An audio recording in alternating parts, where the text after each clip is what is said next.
Et salut à tous, j'espère que vous allez bien. Alors, cette semaine c'était un petit peu chargé en ce qui concerne les rumeurs, et pas mal de nouvelles rumeurs en ce qui concerne les futurs RTX 5000, du coup on va faire un petit peu le point. Il y a aussi eu pas mal de rumeurs en ce qui concerne la PlayStation 5 Pro, et puis pas mal de trucs également. Juste après la petite sponsor, allons-y, c'est parti. Vous avez acheté ou monté un nouveau PC, vous avez besoin d'une clé Windows ou de la dernière version d'Office, alors n'hésitez pas à profiter des offres de chez Godil24. Avec par exemple 50% de réduction sur les clés Windows avec le code de la chaîne VCG50, et si vous cherchez la dernière version d'Office ou un bundle Windows plus Office, vous pouvez avoir 62% de réduction grâce au code VCG62. Et sur le site, vous trouverez en bas de la page de l'offre les instructions pour passer commande avec toutes les étapes et comment utiliser leur moyen de paiement par PayPal. Et une fois le paiement validé, en quelques minutes, vous recevrez là où les clés que vous avez commandées par email ainsi que les instructions pour les utiliser, donc pensez bien à vérifier dans votre répertoire spam au cas où le mail s'y trouverait. Et si vous rencontrez un problème quelconque, n'hésitez pas à contacter l'assistance 24h sur 24, 7 jours sur 7 qui vous accompagnera en cas de problème. Tous les liens seront dans la description de la vidéo et comme d'habitude, merci à vous si vous achetez une clé car ça permet d'aider la chaîne tout en ayant pour vous quelque chose en retour. Et également merci bien sûr à Godil24 pour sponsoriser cette vidéo. Alors comme les 2-3 dernières fois, eh bien on va commencer avec le 14900 KS qui est maintenant sorti officiellement. C'est vrai qu'on est passé un petit peu par toutes les étapes avec celui-ci, parce que dans un premier temps on doutait quand même qu'Intel sorte un 14900 KS, vu le peu d'intérêt que ça représente.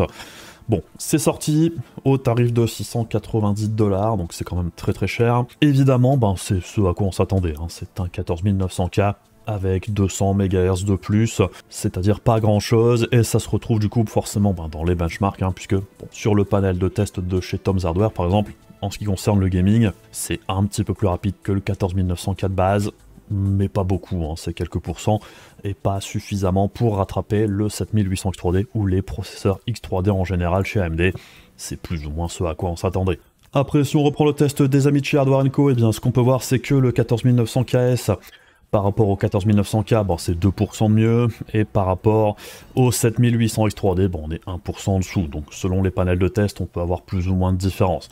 Par contre, s'il y a bien un domaine où le 14900 KS mène sur tous les autres, c'est sur sa consommation, hein, puisque comme on peut le voir ici, quand il est, je dirais, aux limites de consommation imposées, enfin imposées pas vraiment par Intel, ça tourne aux alentours des 400 watts, quand il est en mode débloqué, ça peut aller taper les 480 presque, avec un refroidissement suffisant.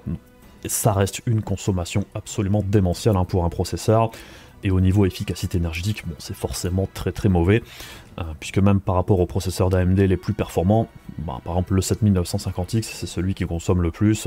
Le delta consommation-performance est vraiment pas bon, mais ça on s'en doutait un petit peu.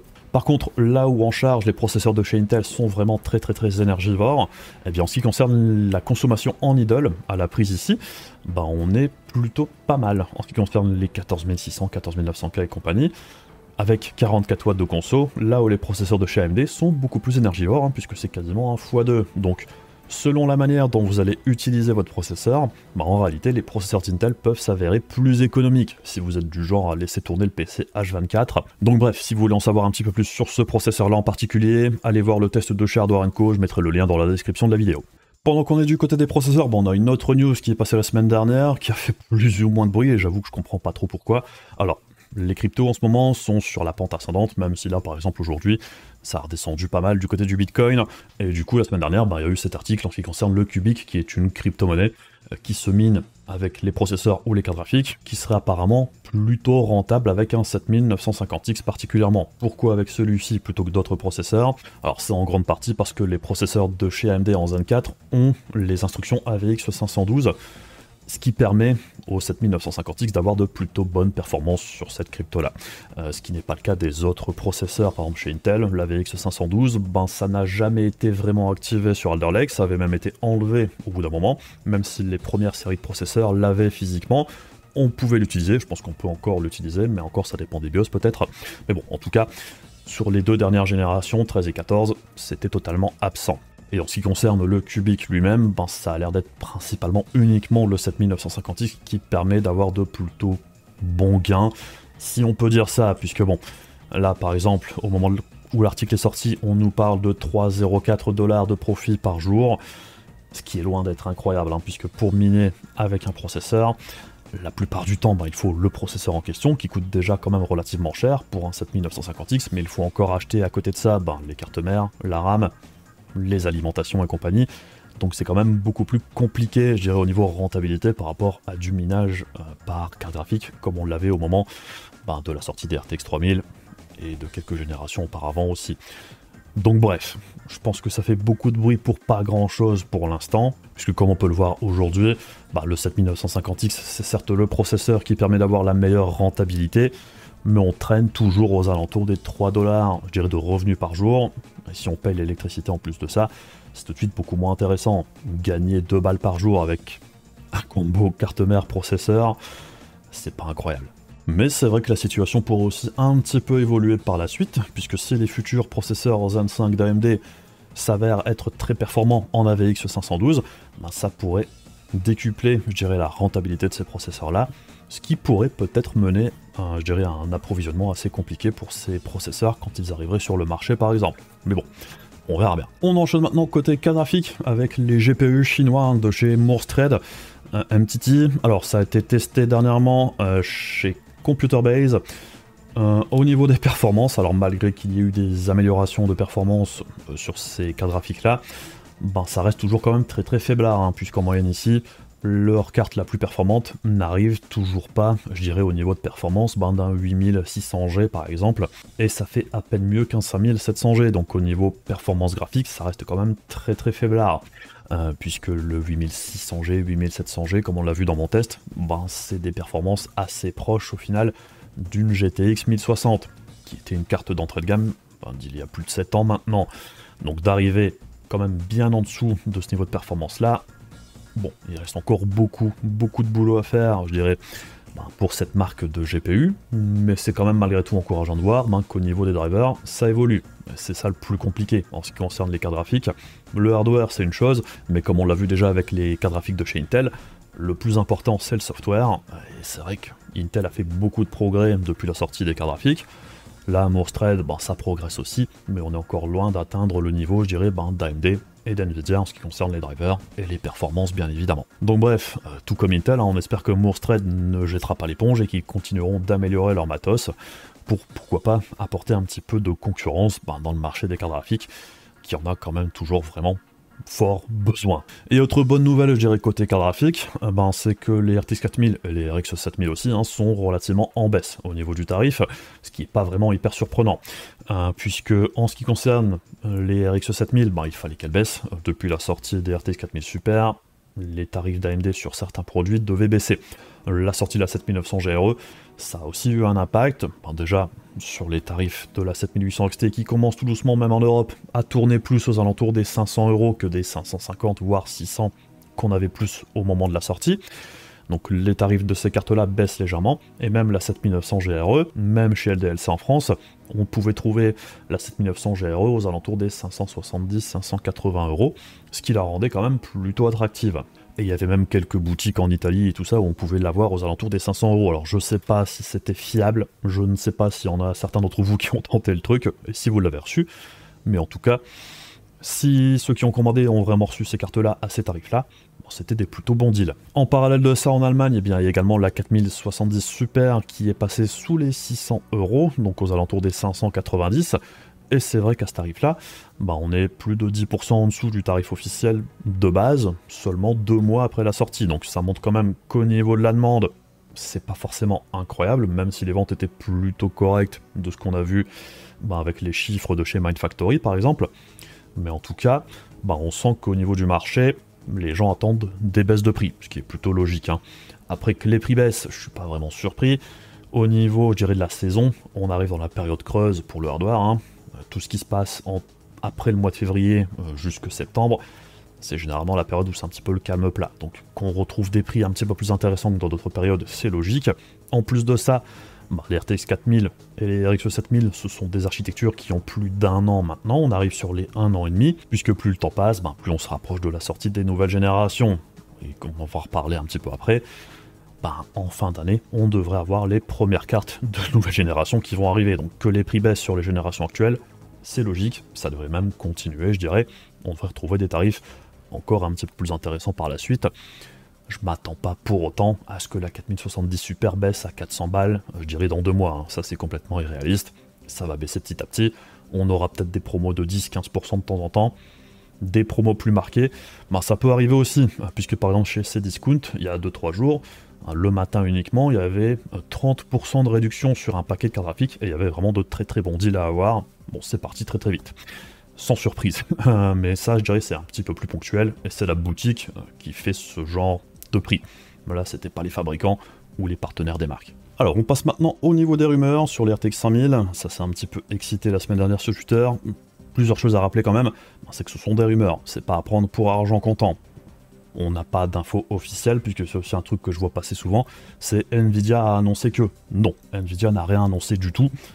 AMD n'a rien annoncé non plus pour la future génération RDNA 4, il n'y a pas eu d'annonce officielle, ce sont des rumeurs, ça peut être totalement vrai et ça peut être totalement faux, ou incomplet, ou erroné, donc on n'a pas encore les infos, tant qu'il n'y a pas d'annonce officielle et de présentation officielle, tout ce dont on va parler ici, ça pourrait s'avérer totalement faux. Donc quand vous avez des gros titres avec la RTX 5000 aura tel ou tel truc et coûtera tel prix, là maintenant, ou aux alentours, ça peut être totalement pipeau, hein. On n'a aucune info concrète, donc c'est à prendre avec de grosses pincettes. Mais bref, au niveau des rumeurs, ça reste intéressant à observer, puisque du coup on peut imaginer ce que ça pourrait être, et on a certaines rumeurs pour lesquelles on peut apporter plus ou moins de crédit. Par exemple, en ce qui concerne le nom des puces, ça semble quand même acté que la future génération, c'est la génération Blackwell, et qu'ici au niveau des noms de code, on serait pas sur du GB100, mais du GB200. Qu'est-ce que ça implique ? On sait pas trop, mais c'est différent de ce qu'on avait d'habitude. La grosse rumeur qui est sortie la semaine dernière et qui a été apportée par Copy7Kimi, comme bien souvent en ce qui concerne les rumeurs pour les GeForce, eh bien c'est que le GB202, la plus grosse puce, pourrait être sur un bus mémoire 512 bits, ce qui serait plus élevé que sur la génération actuelle, puisque l'AD102 qui équipe la 4090, on est sur un bus mémoire 384 bits. Donc, bus mémoire quand même beaucoup plus large, et c'est vrai que du côté de chez Nvidia, ça fait très longtemps qu'on n'a pas eu de bus 512 bits sur la gamme grand public. Si on a en plus de ça une augmentation du nombre de shaders, en passant de 144 modules à 192, ce qui nous fait une augmentation d'environ 33%, ça pourrait faire une carte quand même significativement plus performante. Alors après on n'a pas encore d'infos en ce qui concerne la quantité de cache, ni la consommation. Si les deux sont en forte augmentation, on pourrait effectivement avoir, comme je le disais dans le podcast, une carte à minima environ 50% plus performante. 70% comme on a entendu dire à droite à gauche, c'est pas impossible, mais ça pourrait être par exemple en ray tracing, pas forcément au niveau de la rasterisation brute. Puisqu'on a vu aussi, par exemple sur la génération actuelle, la 4090 par rapport à la 4080, on a beaucoup plus d'unités shaders, c'est pas pour autant que le scaling est de 1 pour 1. Au niveau des performances, au final, la 4080, même si sur le papier elle est significativement moins performante, on est qu'à environ 20-30% de performance moins. Donc, c'est à prendre aussi en considération. Après, c'est pareil, on a aussi les gains apportés par la nouvelle architecture. Est-ce qu'ils seront conséquents ou pas? Est-ce que ça change la manière dont on appréhende les specs bruts comme on les a ici? Ça reste à voir, puisque parfois, ça peut changer la donne drastiquement. Entre les RTX 2000 et 3000, la manière de fonctionner était différente. Ça avait eu un gros impact sur les performances au final. Donc il y a encore beaucoup de choses à définir. Pareil, en ce qui concerne le GB203 qui équiperait probablement les 5080, si Nvidia découpe la gamme de la même manière qu'ils l'ont fait sur la génération actuelle, entre le GB202 et GB203, il y a une différence assez massive. C'est quasiment le GB202 divisé par 2, à peu de choses près, puisqu'on passe de 192 shader modules à 96, et d'un bus mémoire 512 bits à 256 bits, ce qui voudrait dire qu'il y aurait un gap de performance plus important ce coup-ci, entre la plus grosse puce et la puce juste en dessous, que sur la génération actuelle. Alors après la question c'est, est-ce qu'NVIDIA va mettre la 5080 sur le GB203, ou sur un GB202 castré, puisque comme on peut le voir ici, ce coup-ci, il n'y aurait pas de puce avec un bus mémoire 384 bits comme sur les générations précédentes. Nvidia pourrait tout à fait faire un GB202 castré avec un bus mémoire 384 bits par exemple. Mais ça, bien évidemment, pour l'instant, on n'en sait foutrement rien. Donc au-delà des specs bruts, au-delà du nom des puces, on ne sait pas comment Nvidia va découper sa gamme, donc on ne peut pas, je dirais, tirer de plan sur la comète et affirmer par exemple que la 5080 sera forcément beaucoup moins performante que la 5090, puisque tant qu'on n'a pas le découpage de la gamme avec les différentes puces, on n'en sait rien. Pareil en ce qui concerne les rumeurs pour le GB205 à 207, pour l'instant on ne sait pas grand chose, si ce n'est qu'on nous a dit qu'au niveau du découpage avec les bus mémoire, ce serait similaire à ce qu'on a sur la génération actuelle. Mais ça ne veut pas dire que le découpage de la gamme sera le même non plus. Pareil en ce qui concerne la RAM qui va équiper les différentes cartes, on sait que la GDDR7 arrive, on a entendu dire que pour la 5090 ce serait de la GDDR7, probablement également pour le GB203, par contre pour les cartes en dessous, ça pourrait toujours être de la GDR6X ou même de la GDR6 classique. Donc il y a encore beaucoup de choses à voir pour la suite. Pareil en ce qui concerne le cache, est-ce qu'NVIDIA va faire la même chose que sur la génération actuelle avec un gros cache de niveau 2? C'est tout à fait possible. Est-ce qu'il y aura encore plus de cache? C'est pas impossible non plus.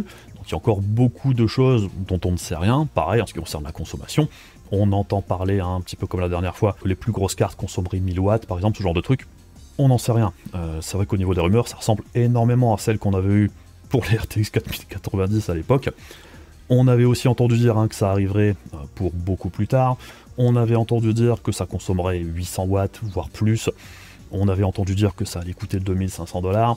Et au final, la 4090, quand elle est sortie dans les temps, elle est sortie à 1600 $, et elle consommait que, entre guillemets, 450 watts. Donc, il peut se passer énormément de choses. Les rumeurs, faut vraiment pas les prendre pour argent comptant, surtout en ce qui concerne la consommation, les tarifs et le découpage de la gamme avant qu'on l'ait de manière officielle. Donc bref, malgré tout, c'est vrai que si Nvidia joue sur tous les leviers, à savoir plus de corps, plus de fréquences, bus mémoire plus large, de la RAM plus rapide, un cache plus gros et une consommation en hausse, effectivement, la 5090 pourrait avoir 50% de performance en plus environ, voire peut-être un petit peu plus dans d'autres scénarios, mais après le prix pourrait être aussi plus élevé. Mais ça, on verra bien quand ça sortira. Pour le reste de la gamme, je dirais qu'il n'y a pas assez d'infos pour en déduire quoi que ce soit. Le plus important, comme bien souvent, c'est le découpage, et là, on a vraiment aucune info. Pareil, en ce qui concerne la date de sortie, on entend dire qu'NVIDIA serait dans les temps, donc il est tout à fait possible que la 5090 sorte cette année. Par contre, en ce qui concerne le reste de la gamme, s'ils font la même chose que pour la TX4000, ça pourrait sortir jusque 6 mois plus tard. Pour par exemple la 5070, si c'est comme la 4070 la dernière fois, c'est sorti aux alentours du mois d'avril il me semble, ça serait dans environ 1 an. Donc le très haut de gamme arrivera en premier, très probablement, et apparemment ce serait dans les temps, mais on sait pas encore, on verra bien. Et l'autre grosse rumeur du moment, c'est les specs supposés de la PlayStation 5 Pro. Alors encore une fois, ce sont des rumeurs, faut pas le prendre pour argent comptant, ça provient de chez Moore's Law is Dead. Ce qui donne un petit peu de crédit ici, c'est que ça ressemble à un document officiel qui aurait été modifié. Ça ne veut pas dire que c'est authentique pour autant, donc on va regarder, puisque malgré tout, ça paraît plutôt plausible vu ce qu'on sait, ou ce qu'on a déjà entendu dire auparavant au niveau des specs pour cette PlayStation 5 Pro. Le plus intéressant dans l'histoire, c'est qu'on aurait un upscaler basé sur le machine learning, à savoir le PSSR, le PlayStation Spectral Super Resolution. Alors c'est intéressant pourquoi, c'est que celui-ci viendrait plus ou moins remplacer le FSR2 actuel qui est utilisé sur les PS5 ou même les Xbox Series. Puisque le plus gros problème du FSR2, c'est sa qualité d'image, particulièrement quand on va upscaler à partir d'une résolution plutôt basse, ce qui est souvent le cas sur console. Donc le PSSR pourrait effectivement apporter un gain au niveau qualité d'image, puisque celui-ci aurait un fonctionnement similaire au DLSS ou au XeSS d'Intel, à savoir que c'est un upscaler basé sur l'intelligence artificielle, et on l'a déjà vu à plusieurs reprises. Le DLSS et le XeSS offrent une meilleure stabilité de l'image que le FSR la plupart du temps. Donc ce serait effectivement un temporal anti-aliasing upscaler, un TAAU, qui fonctionnerait de manière similaire au DLSS ou FSR au niveau de l'input. Tous ces upscalers fonctionnent plus ou moins de la même manière. Et au niveau de la qualité d'image, ça devrait être forcément un petit peu mieux, comme le montre l'image ici, même si apparemment elle a été pas mal retouchée pour éviter de compromettre les sources. Et c'est vrai qu'on avait entendu dire il y a quelques jours, un responsable de chez AMD qui avait indiqué qu'il y aurait de l'upscaling basé sur l'intelligence artificielle qui sortirait sur des gaming devices cette année. C'est probablement la PS5 Pro et c'est pas forcément le FSR sur PC qui est concerné. Donc bref, en ce qui concerne l'upscaling, c'est une plutôt bonne nouvelle pour les consoles, tout du moins pour la PlayStation 5 Pro qui aurait du coup accès à un upscaler de meilleure qualité que la PlayStation 5 actuelle ou que la Xbox Series. Ce qui est une plutôt bonne chose puisque ça veut dire une meilleure qualité d'image pour des performances similaires. Même si là, la PS5 Pro devrait aussi avoir de meilleures performances. Et au niveau des performances, justement, alors, il y en a qui s'excitent beaucoup au niveau des fans PlayStation. Il y en a certains qui disent que la PS5 Pro serait plus performante qu'une 4080. tout simplement parce qu'il regarde juste les unités teraflop, ce qui n'est vraiment pas la chose à faire, puisque déjà comparer les teraflops RDNA 3 par rapport à l'architecture de chez Nvidia à la 4080, c'est pas correct, et même entre RDNA 2 et RDNA 3, c'est pas calculé de la même manière, parce que c'est pas la même architecture. Même s'il y a une grosse augmentation au niveau du nombre de teraflops, on l'a déjà vu entre RDNA 2 et RDNA 3 sur PC, on n'a pas une augmentation de performance linéaire, c'est pas du tout comme ça que ça marche. Sans même compter que si on avait vraiment une puce qui offrirait les performances d'une 4080 et donc d'une 7900 XTX d'AMD, sur PS5 ça voudra dire une puce absolument gigantesque, une consommation vraiment énorme, ce qui n'est pas du tout adapté pour une puce, pour une console. Ou alors celle-ci coûterait vraiment très très cher. C'est pas réaliste du tout. On ne sera pas au niveau de performance d'une 4080 ou d'une 7900 XTX avec la PlayStation 5 Pro. Malgré tout, on nous annonce ici 45% d'amélioration au niveau de la vitesse de render pour la PlayStation 5 Pro par rapport à la PS5 de base, ce qui n'est pas forcément déconnant, puisque si on regarde un petit peu au niveau des specs, alors pour la PS5 Pro par rapport à la PS5 de base ici, au niveau du processeur, on serait toujours sur Zen 2, donc ce serait le même processeur mais cadencé plus rapidement, puisqu'on passerait de 3.5 GHz à 4.4 maximum. Au niveau de la partie graphique, par contre, on a une belle évolution, puisqu'on passerait de 36 compute units RDNA 2 à 60 compute units RDNA 3. Par contre, au niveau des fréquences, on serait sur quelque chose de légèrement inférieur à la PlayStation 5 actuelle. Au niveau des teraflops, encore une fois, faut pas trop s'y fier, ça veut pas dire grand chose. Si on n'est pas sur la même architecture, on va pas multiplier les performances par 3 au niveau de la partie graphique de la PlayStation 5 Pro. Ça, c'est le genre de gap de performance qu'on a d'une génération à l'autre, pas d'une console par rapport à son refresh. Au niveau de la partie configuration mémoire, on serait toujours sur un bus mémoire 256 bits et on aurait toujours 16 Go de RAM partagés entre la VRAM et la RAM système, mais on aurait de la RAM plus rapide puisqu'on passerait de 14 Gbps à 18. 18 Gbps en GDDR6, c'est pas la RAM la plus rapide en GDDR6, mais c'est probablement celle qui offre le meilleur ratio performance-prix pour Sony. Par contre, c'est intéressant, c'est que si on regarde les équivalences sur PC, la PlayStation 5 actuelle, on sait, comme l'a montré Digital Foundry il n'y a pas très longtemps d'ailleurs, que la partie graphique de la PS5 c'est plus ou moins équivalent à la RX 6700 10 Go sur PC, qui est basée sur Navi 22. Et celle-ci, comme on le voit ici, en FP32 c'est 11.29 teraflops, légèrement supérieur à la puce de la PS5, mais très proche. Au niveau des specs et tout ça, on est dans les mêmes eaux. Et si on regarde un petit peu la 7700 XT sur PC qui est basée sur RDNA 3, eh bien on peut voir qu'au niveau des teraflops ici, en FP32 on est sur 35.17, ce qui correspond à l'écart entre la puce de la PS5 et de la PS5 Pro, entre RDNA 2 et RDNA 3. Puisque même si la 7700 XT n'a pas 60 compute units comme la puce de la PS5 Pro, elle est cadencée à des fréquences plus élevées que la supposée puce de la PS5 Pro. Donc au niveau des performances, on devrait s'approcher de celle d'une 7700 XT. Et effectivement, entre une 6700 et une 7700 XT, on n'a pas multiplié les performances par 3. Par contre, on a un gain de performance, comme on le voit ici, d'environ 40%. Ça correspond également à ce qui est annoncé ici, 45% de plus rapide au niveau du render. On est plus ou moins, je dirais, dans cette logique-là. Donc ça paraît plutôt cohérent. Donc on est quand même malgré tout très loin des performances d'une 4080 comme l'avancent certaines personnes. La 4080 par rapport à la 7700 XT, on est sur environ 80% de performance en plus, donc faut quand même se calmer, on n'est pas du tout au même niveau de performance qu'une 4080. Donc bref, c'est vrai que quand même 45% de performance en plus sur la partie graphique, c'est quand même plutôt appréciable. Ça devrait permettre à la PS5 Pro d'avoir, au niveau de la résolution dynamique qui est utilisée dans la plupart des jeux, d'être une résolution plus élevée. En plus de ça, avec un upscaler de meilleure qualité, la qualité d'image dans l'ensemble devrait être bien meilleure, et on devrait avoir beaucoup plus de jeux capables d'afficher 60 fps de manière plus convenable. Par contre, on a toujours ce problème au niveau du processeur de la PS5 Pro, puisque même s'il est cadencé plus rapidement, le Zen 2 qui est utilisé est quand même un petit peu vieillissant, on va dire ça comme ça, et il y a toujours certains jeux qui, je pense, seront limités aux 30 fps, puisque ce sera le processeur qui va bloquer plus que la partie graphique. Puisque si on prend par exemple le cas GTA 6, il n'est pas encore sorti, mais c'est un jeu très attendu, c'est un jeu qui fait vendre beaucoup de PlayStation 5 Pro, mais c'est pas dit pour autant que celui-ci tournera à 60 fps sur une PS5 Pro. Pourquoi ? Si par exemple GTA 6 est vraiment très dépendant du processeur, là on voit qu'entre la PS5 et la PS5 Pro, l'évolution du processeur est pas incroyable. Et si c'est le processeur qui bloque pour avoir les 60 fps, ben la PS5 Pro ne serait pas capable de le faire. Par contre, la PS5 Pro pourrait très probablement avoir une bien meilleure qualité d'image tout en restant à 30 fps. Donc ça va dépendre fortement des jeux. Mais c'est vrai que là, on a une partie graphique qui évolue pas mal, mais la partie processeur, elle, reste plus ou moins la même. Tous les jeux qui sont bloqués à 30 fps à l'heure actuelle ne passeront pas forcément à 60 grâce à la PlayStation 5 Pro. Donc bref, c'est vrai que cette PS5 Pro pourrait être plutôt intéressante. C'est vrai qu'au niveau du refresh, au niveau des performances en plus, au niveau de la qualité d'image, ça pourrait être très sympathique. Après, reste encore à voir le tarif. Au niveau de la date de sortie, il n'y a rien d'officiel pour l'instant non plus. Et reste à voir comment ce sera utilisé. Est-ce que ce sera bien utilisé ou pas?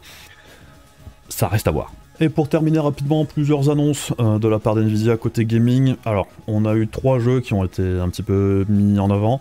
Star Wars Outlaws qui doit sortir pour la fin de l'année. Celui-ci apparemment aurait du RTGI et du RTX Global Illumination, ainsi que le DLSS 3, ce qui voudrait dire du quasiment full path tracing, presque du path tracing, mais pas totalement il me semble en ce qui concerne ce jeu-là. Par contre, en ce qui concerne Black Myth Wukong, eh bien il devrait y avoir le path tracing ou full ray tracing comme il l'appelle également, de présent sur le titre et le DLSS 3.5. Et on devrait aussi retrouver celui-ci sur Naraka Blade Point et également du full ray tracing, path tracing, sur le titre. Donc on a enfin un petit peu plus de jeux qui arrivent avec le support du DLSS 3.5 et du path tracing, puisque pour l'instant il y avait toujours uniquement que Cyberpunk et Alan Wake 2. Donc c'est toujours bien de voir plus de titres, avoir plus de technologies, et les technologies dernier cri on va dire.